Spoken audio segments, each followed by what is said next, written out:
July 1928, Olympic history was made. Women athletes were tearing up the track, and Canada led the way with 6 of the best.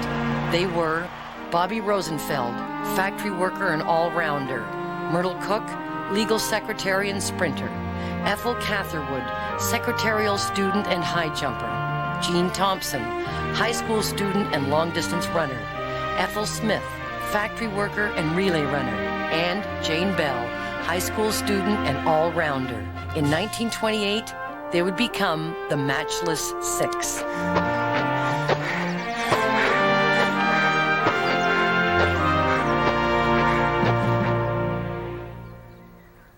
I can't believe that I'm actually here seeing all this again.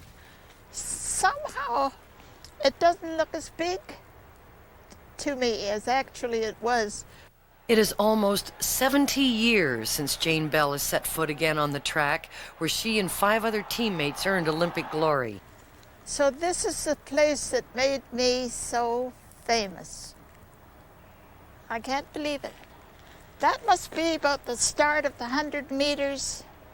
Now the only one left, she returns to Amsterdam to relive victories that have never been matched.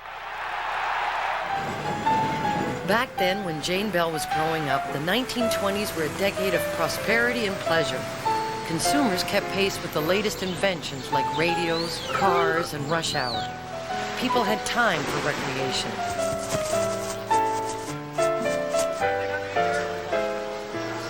Sports offered a chance to unwind and relax for those who played and those who watched.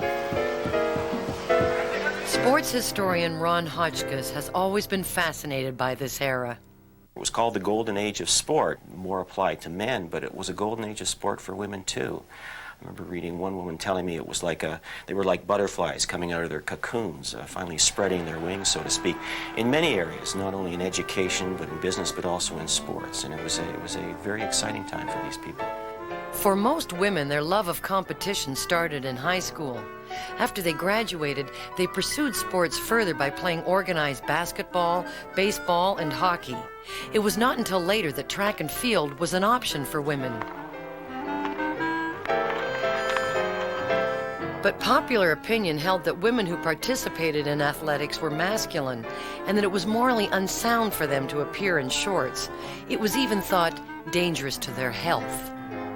Of course, there was the favorite one, that women being involved in these sports would somehow hinder their childbearing capacities, and consequently, all these things conspired to try to keep women out of track and field. But women disregarded this. They knew better, they knew what was good for them, and they got involved in this kind of sport in a very big way.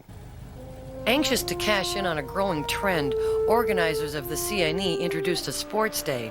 Well-known male runners from all over North America came out to challenge the local heroes of the day. But in 1923, they hit upon the idea to expand the competition to women. So this group of women runners from Chicago came to Toronto to compete in this 1923 athletic day. And Elwood Hughes needed some Canadian runners to compete against him. And through competition in Beaverton in 1923, he decided that 4 of these runners would be Bobby Rosenfeld, Myrtle Cook, Grace Conacher, and Rosa Gross. And lo and behold, at this competition, they competed against these women and ended up beating them. From this group, 2 would form the cornerstone of the Matchless Six. If any single individual epitomized women's sport, it was Bobby Rosenfeld, the girl athlete who started running in her brother's swimming trunks and father's socks, became the pride of her family, as Bobby's sister Ethel Berman recalls. Bobby and my brother were born in Russia. The rest of us were born in Barrie, Ontario. Bobby was really the only athlete in the family, although my brother played hockey, but he wasn't an athlete like Bobby. And the rest of us, I just got teased because I couldn't hit a baseball to save my life.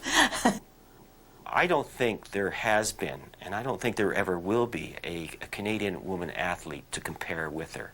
She was outstanding in every sport she undertook. She was an outstanding softball player. She was an incredible hockey player. She was a superb basketball player. And track and field came to her as naturally as all these other sports did.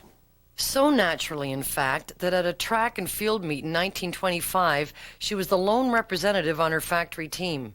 She finished first in 5 events and second in 2 others. My father was the ardent fan. My mother couldn't stand to watch her run or play because the girls were pretty rough, you know, when they played. But when she used to run at the exhibition and win, my dad used to get in the aisle and yell, "That's mine Goyle!" and he would follow her prowess. But I did go to a couple of basketball games, which I tell you were pretty rough. There were silver paper on the floor, and the girls were feeling to see if it were their fillings when they were knocked down. The second sprint sensation was Myrtle Cook of Toronto. Her dedication to sport left a lasting impression on her son, Don McGowan. She had a very active life as a young woman here, became interested in sports at age 12. Some coach noticed a potential in her because she ran like the wind. And like many of her contemporaries, they played all sports. They played softball, hockey, basketball. She was a rower, but she couldn't swim. She always had to be first. She hated to lose. World champions don't like to lose. There is no substitute for winning. And I think we knew that every day, being brought up by mother.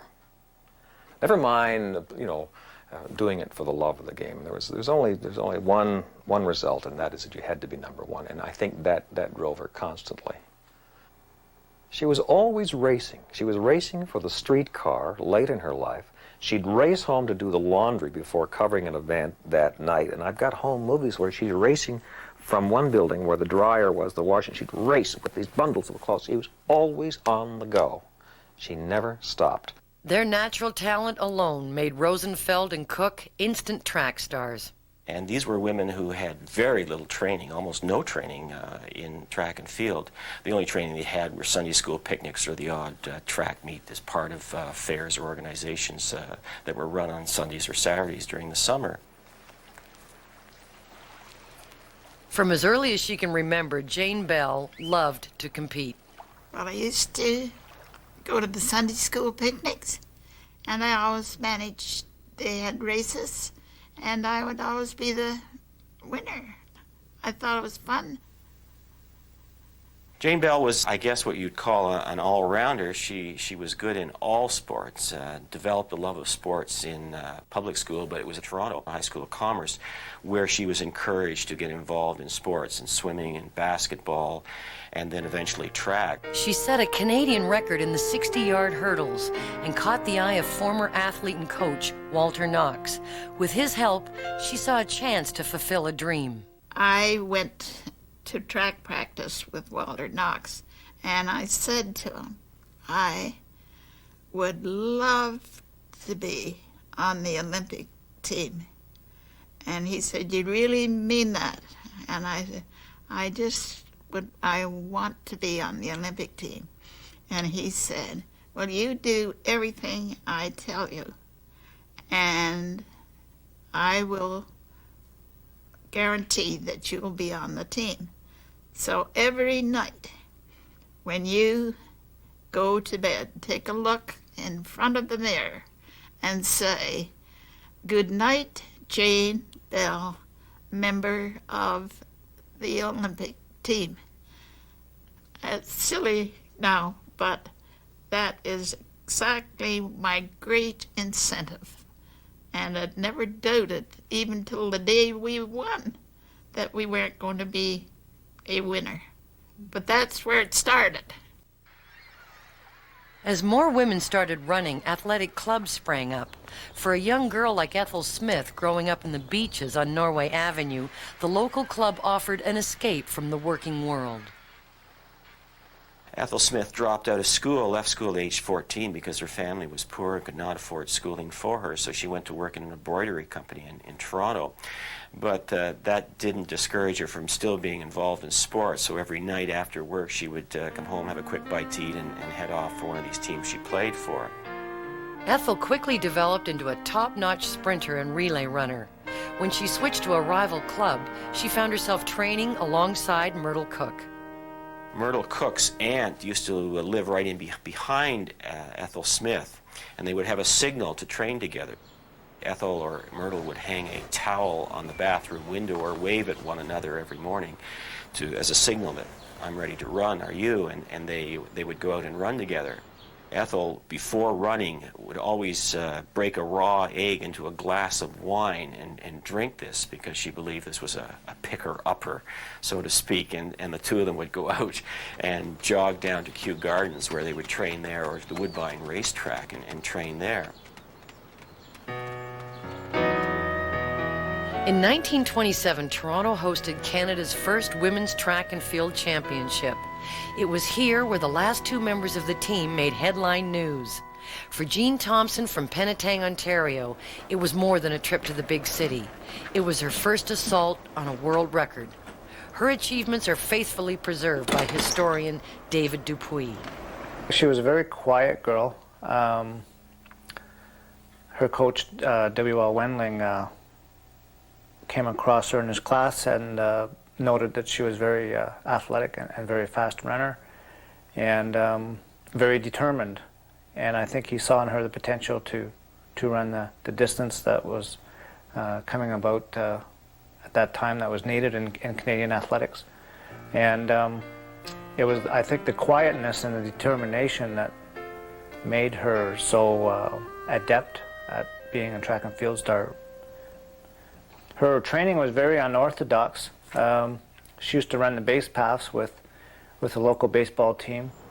She ran up and down Church Street and probably Fox Street, a few other streets in town, but Church Street seems to be the streets that is singled out as her training on. Her coach, W.L. Wendling, used to drive beside her in his car shouting instructions.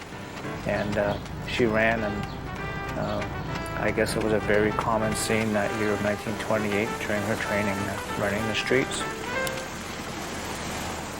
In a very short time, in approximately about 2 months, he developed her into an international 800-meter runner. She was achieving times that were well within the world mark. So that when she came to Toronto in 1928 to compete in the Ontario Olympic finals and set a new world's record in the 800 meters, it just knocked everybody away. And it was there she picked up this sobriquet of the Penetang machine pansy that Lou Marsh from the Toronto Star gave her. I gathered the town fell in love with her once things came to be that things were going very well for this young 17-year-old high school student from town. They just enveloped her. They had a large gathering just before she left for Halifax. High jumper Ethel Catherwood emerged from nowhere to capture the public's admiration. Ethel Catherwood grew up in a small town called Scott, Saskatchewan, and there, under really the encouragement of her father, developed into an outstanding high jumper. And in 1925, the family moved to Saskatoon, where she just knocked everybody out when she jumped 5 feet in the high jump. And Joe Griffiths, who was the physical education head at the University of Saskatchewan, read this account in the newspapers and couldn't believe it, and went to her house and had her jump for him there, and realized that if she could jump 5 feet any time she wanted, she could be a world beater with any training. So he took her under his wing and trained her. And in 1927 brought her east to compete in the first Canadian Women's Track and Field Championships. And there she set a new Canadian record in the high jump and just impressed everybody with her beauty and her grace and her ability. And she picked up the nickname the Saskatoon Lily there, again by Lou Marsh. It became obvious that these 6 women were outgrowing the local competition. They began looking for opportunities further afield. But as Dutch marathon runner and historian Mariette Dirks discovered, the world's most elite sport club, the Olympic Games, had a limited membership. They thought it a good idea if women were into gymnastics, doing nice exercises together, but not when they really competed. And the entire Olympic Committee was against an athletic program for women. They allowed women to do gymnastics, they allowed women to swim, but athletics was thought most problematic. Even Baron de Coubertin, the founder of the modern Olympics, was very much opposed to women. His idea of women is basically they should be there just to crown the victors of the Olympic Games and be a good wife and mother for the family. The idea of women being involved in the Olympic Games was seen as anathema to him, and he very much threw up all kinds of obstacles against them participating. There was a French woman, Alice Milliat, who started in 1970 her own organization to promote women's athletics. And this organization became really very powerful, and so powerful that in the end they succeeded to convince the Amateur Athletic Federation to organize women's games in athletics and to make a sort of lobby to convince the Olympic Committee to allow those women in track. The Olympic establishment quickly realized that by admitting women into the fold, they could at least control their involvement. So, in 1928, it was decided that women would be allowed into the Olympics on a trial basis and in 5 events only. For Canadian women, Halifax was the first stop on the road to the Olympics. There, at a qualifying meet, athletes battled to earn a place in the 5 official events: the 100 meters, 800 meters, discus, high jump, and the 4x100 meter relay. 5,000 people were there on a hot, humid, sticky day to watch these people do their thing, and it just blew them away. I mean, cheering time and time again, as I said, at each new record as it fell. These 6 women who became part of the Canadian team set 3 world's records and 2 Canadian marks. On the train coming back from Halifax, they had us all together one time and said this was the team. At the trials, they knew one another as competitors. Now they had less than a week to become an Olympic team. On July 11th, 1928, a small gathering of family and friends met at Union Station in Toronto to bid farewell to Canada's first female Olympic track team. They were confident and excited, but had no idea they were about to challenge teams 3 times their size. The Olympic Games, after all, were no Sunday school picnic.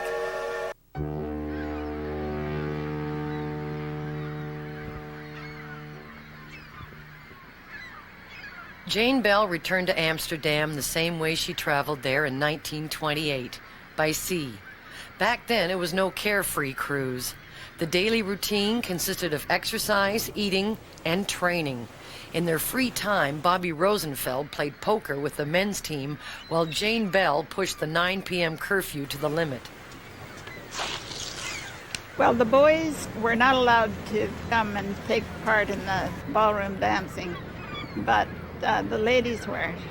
So another friend of mine that was on the team, Pete Walters, we could see them dancing on the tourist deck down below, so we just decided that we'd go and have a little dance, which we did. And we were supposed to be up in our rooms by 9 o'clock. So we were on our way up to the rooms when, just as we were up on the boat deck, we saw the chaperone going down to look for us. So I just said goodbye and ran and crawled on my hands and knees along by the boats till I got to the doorway, and then ran down and got back into my cabin just before the chaperone got there. And I was out of breath when I was there, and she never said a word. And then the next day, when we came up onto the deck for track practice, they got us all at the end of the ship and said that there were certain rules that were made for our own benefit, and they expected us to abide by them. So I knew that they knew where I'd been. But anyway, I had a good time, so I didn't care. The man who was the trainer, Captain Cornelius for the men's team, basically didn't have much use for women athletes, so really didn't give them a lot of help. Bobby Kerr, to a certain extent, took them under his wing and gave them some suggestions. But in essence, they were on their own. They were basically, they trained themselves and got ready for the Olympics on their own.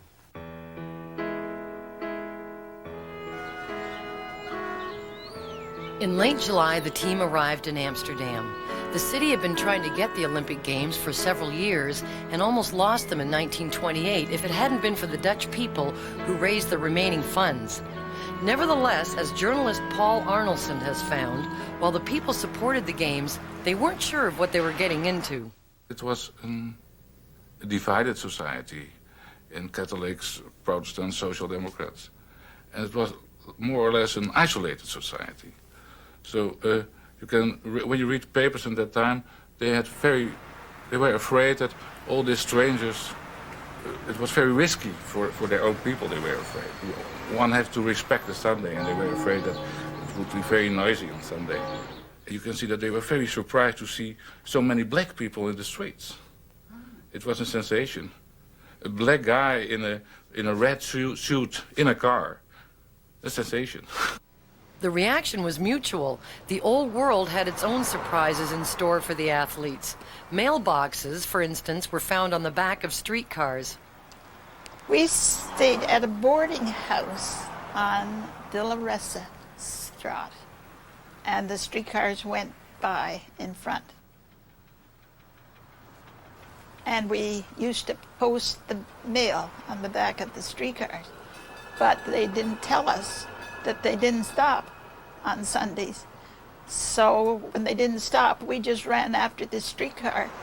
And then when we told them how horrible it was, and they just laughed and said, well, that'll be good for you. That's where you get your track practice, chasing the streetcars.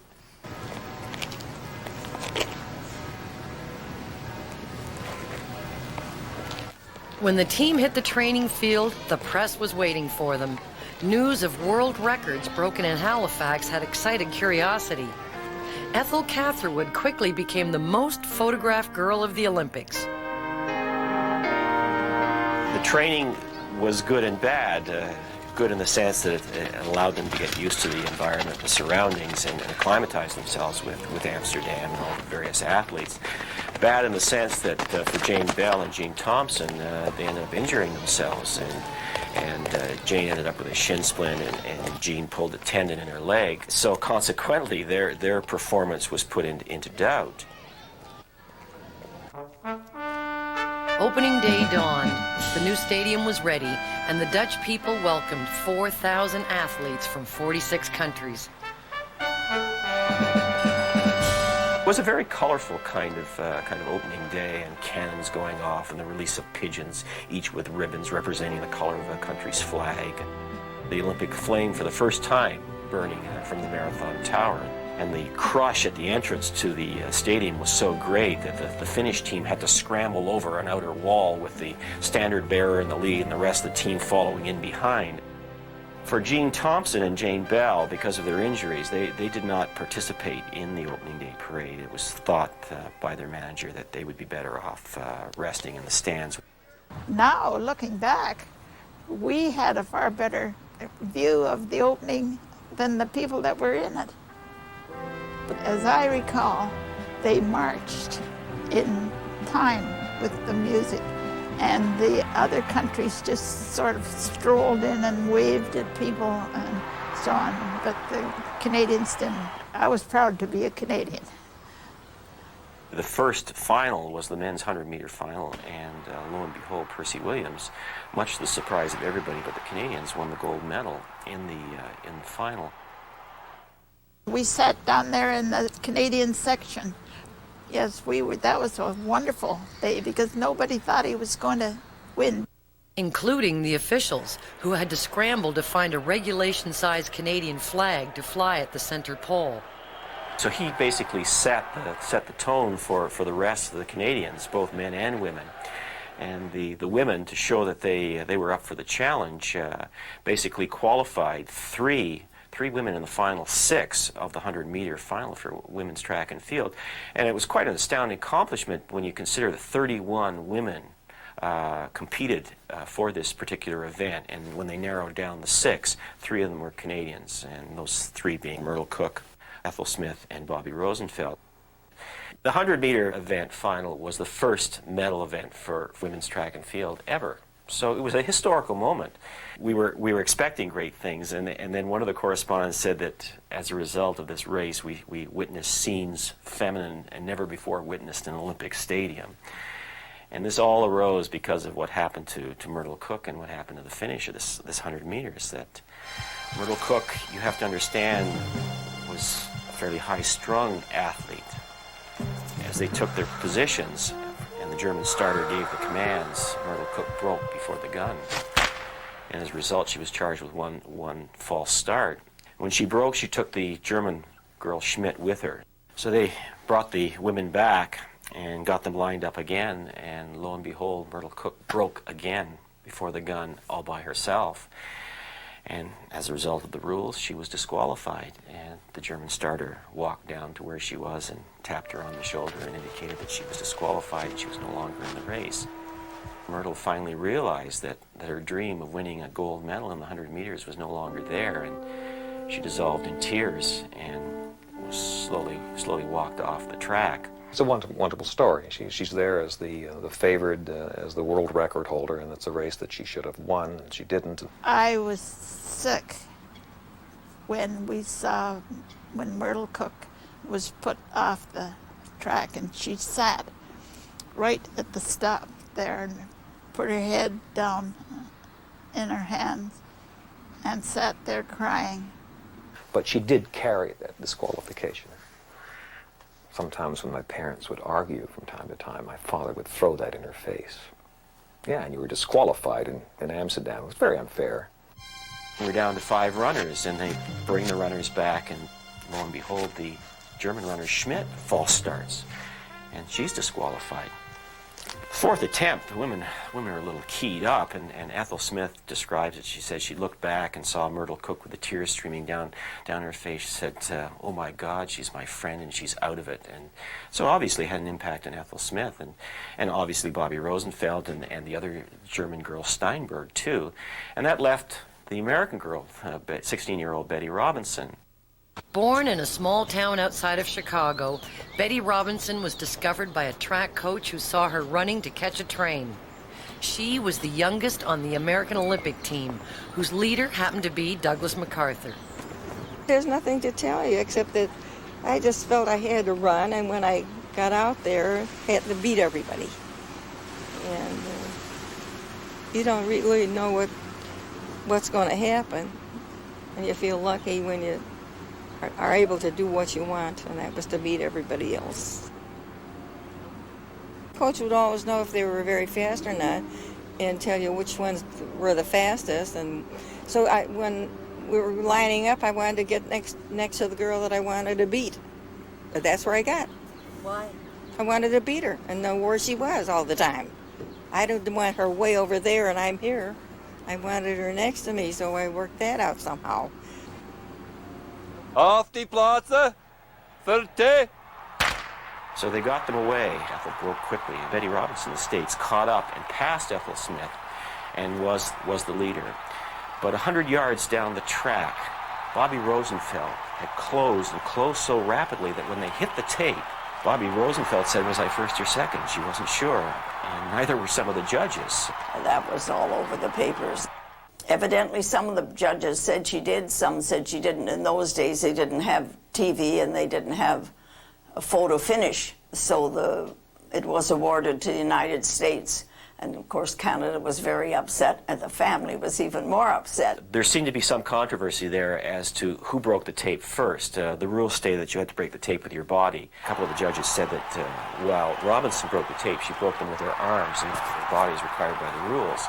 So consequently, there was this controversy as to who legitimately broke the tape first. The decision was made that Robinson was the winner. However, the Canadian team, the Canadian officials, Pat Mulqueen and Bobby Robinson and Alexandrine Gibb, the manager of the team, felt that that Rosenfeld finished first, and they decided to lodge a protest over it. So those three, together with A.S. Lamb, Dr. A.S. Lamb, who was the president of the Amateur Athletic Union of Canada, marched over to the jury stand to deliver their protest. And when they got there, Dr. Lamb disassociated himself from the protest. He claimed afterwards that he didn't know why they were walking over to the jury stand, where the other three members maintained that he did. So he disassociated himself from the protest, and as a result, not as a result of him disassociating, but the protest went against the Canadians, and many of the Canadian officials, the Canadian team, felt afterwards that had they provided a united front, that perhaps the protest might have gone in a different direction. The confusion about the Canadians' protest prompted one reporter to suggest the Canadian team doesn't need a coach, it needs a lawyer. Lamb's dilemma is not lost on former president of the Canadian Olympic Association, James Worrell. Dr. Lamb was a man of principle. Whether his principles were seen in 1995 were the correct ones or not, but he thought they were, and I think he took the attitude that it was unsporting to protest, and the judges had said that Robinson had won, so we Canadians must be sporting about it and accept it. And I think that's where he got criticized for that. Through the years, I agree with it. I think it was a very poor sportsmanship thing, especially after taking the Olympic oath, where you say the glory to compete, not to win. And I think it was poor sportsmanship for Canada to make a formal protest. I don't think there was any doubt about it. No, there was no doubt about it. I didn't have to worry. As long, when I finished, I just assumed I won. I was fastest. That's why I won. But you had to get a good start. You don't make it by much. For Betty Robinson, they are words to live by. After Amsterdam, a plane crash nearly ended her life. And in 1936, she came back to win gold in the Berlin Olympic Games. The 100 meters netted a silver medal for Bobby Rosenfeld, a bronze for Ethel Smith, and sleepless nights for Myrtle Cook. The protest over the 100 meters almost obliterated Jean Thompson's results in the trials, the 800 meters. If you remember, Jean Thompson had injured herself and basically had to stop training for about 3 or 4 days. She entered her heat, and lo and behold, she finished first in her heat, finished quite strongly. And in another heat, so did Bobby Rosenfeld. She qualified as well. She was taken over to and entered in the 800 meters basically as sort of company for Jean. On the day of the 800-meter final, August 2nd in the afternoon, 9 runners lined up to begin this race. So the gun went off, and for the first lap, Jean Thompson ran well. She ran in second place behind the Japanese runner, Hitomi. Jean Thompson had never lost a race in the 800 meters, and so to run second was something for her. By the second lap, she had fallen back to about third place. 2 German runners had come up and taken first and second. And in the second lap, Gensel of Sweden also passed her, and so she was running in fourth place. So as they came into the home stretch, Jean Thompson decided that this was the time where she had to make the break. And so she made a break, and she gained third place. There was a German runner, Radke, and Gensel in front of her, and Jean was in third place. But at the same time she made her break, Hitomi of Japan also made her break, and in passing Thompson, jostled her, hit her. Back in the pack, Bobby Rosenfeld's running almost in last place and could see what was happening. And Bobby Rosenfeld came from last place and drew even with Jean and in fifth place. And for the last 80 yards, Bobby Rosenfeld ran beside Jean, encouraging her and cajoling her to finish and to do as well as she possibly could.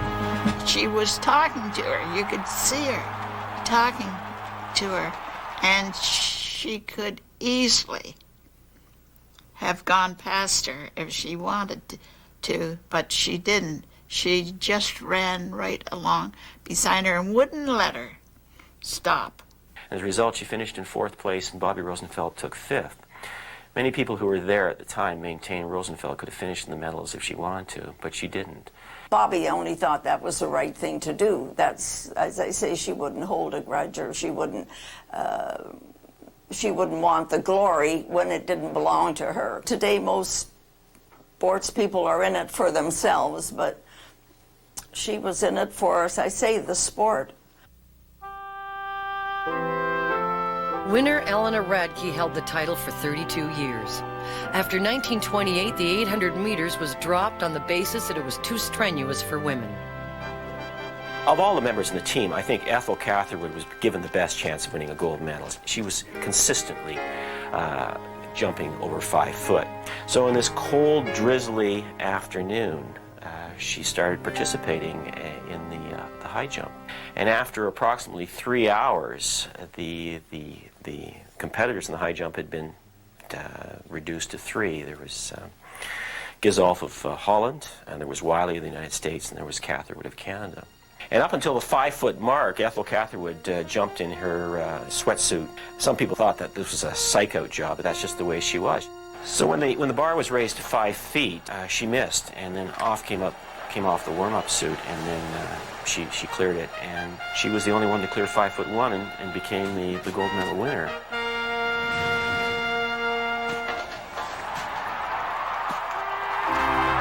So when she won the gold medal, of course, the Canadians were just thrilled.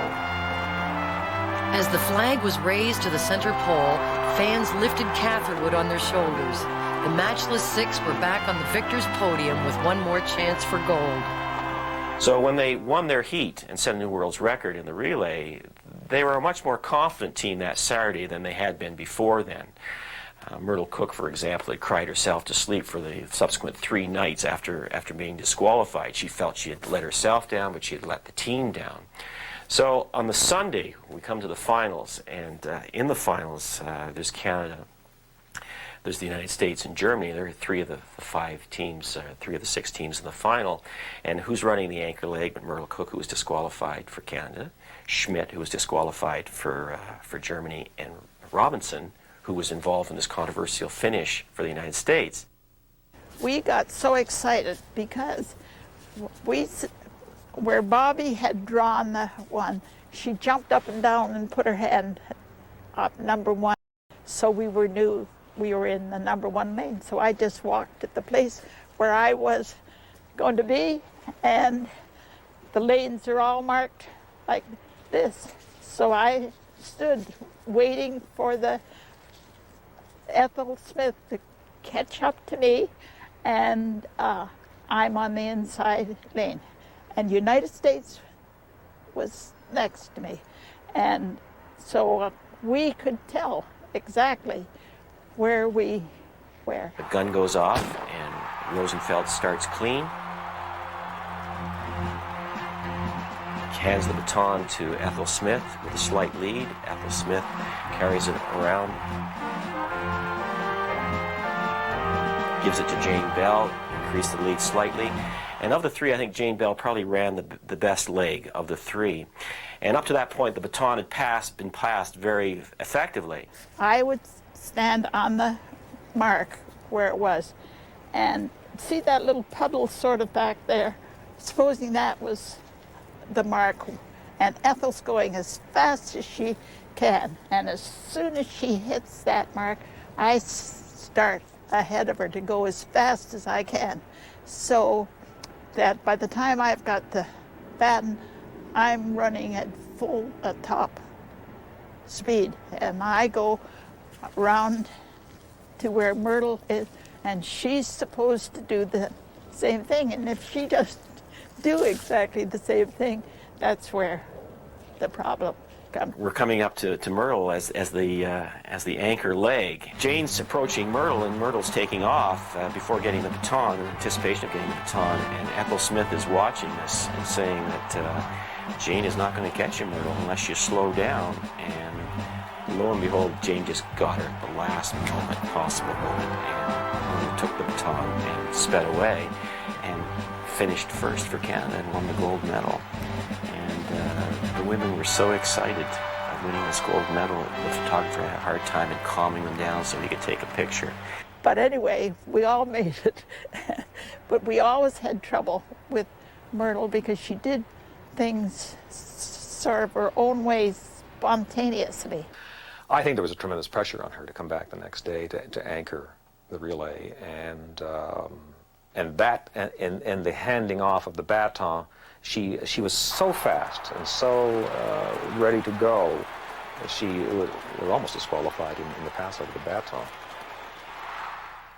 As far as I was concerned, there was never any doubt in our mind that we weren't going to be the winners. I know I was, and I'm sure the others were too. We were happy and laughing, but we were all wiping the tears from our eyes. And even to this day, when it happens to somebody else, I get that same feeling all over again, and I almost wipe the tears away again.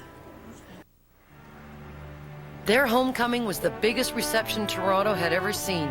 100,000 were waiting at Union Station to hail the Olympians.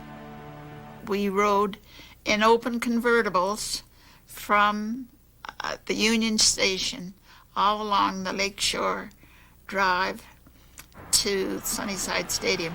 We had to go past the Patterson Chocolates where Bobby Rosenfeld used to work, and they ran out with chocolates for us. Lou Marsh reported that it was one continuous cheer from the station to Sunnyside, where another 100,000 were waiting, including Bobby's sister, Ethel. Oh, yes, I remember. I had a cousin who had a horn and kept hitting another cousin of mine over the head and yelling, "That's my cousin, that's my cousin." And I'm sitting there thinking, well, that's my sister. The Matchless Six had beaten their nearest opponents, the United States, 26-20 in the overall points total. Yet not everyone was anxious to keep women's events on the Olympic track. What had been accomplished at the Olympic Games, for some of these people, didn't count for anything, and said, no, let's get rid of them. And so there was a vote taken, and 16-6, they decided to continue with the games, or with the events. But in the vote of the 6 countries that voted against women participating in the Olympics, continuing the Olympics, one of those 6 countries was Canada. The man who made that vote was Dr. A.S. Lamb, the very same man who disassociated himself from the protest for the 100 meters. Consequently, people were they were surprised, and I don't know whether shocked would be a word, but certainly surprised that Canada's team, who had won the official or the all-around track and field championship for women, that this country would vote against having women participate in future Olympics. None of the Matchless Six would ever participate in another Olympic Games.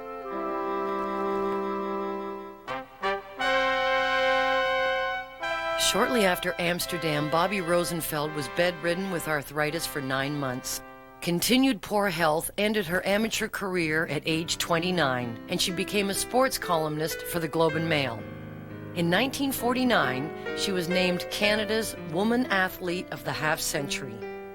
She died in 1969. Myrtle Cook moved to Montreal and became a sports reporter with the Montreal Star.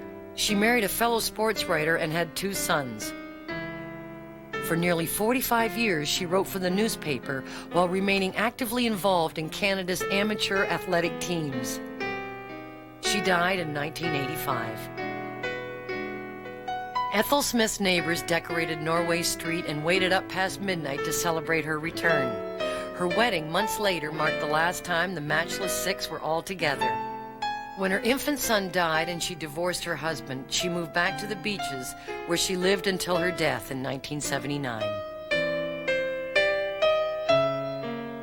After Amsterdam, Jean Thompson's coach discouraged her from competing, insisting there was nothing more to try for after the Olympic Games. She married, retired from the sports scene, and devoted time to raising her daughter. She died in 1976. Ethel Catherwood did not have the fairy tale ending to her life that was expected.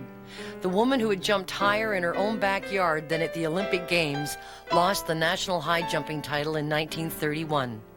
After 2 marriages and divorces, she settled in California, where she worked as a stenographer.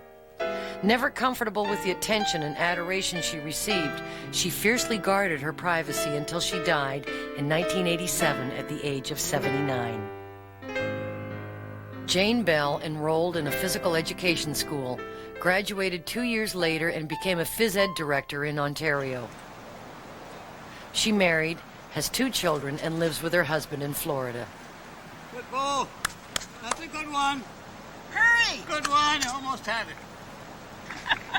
Most of all, I think of the discipline that I had for myself to do the things I wanted to do. And I always thought, if you want anything badly enough, if you're willing to do and sacrifice, you can do it as long as you try. They just basically loved to compete. They went to the Olympics because they'd been chosen.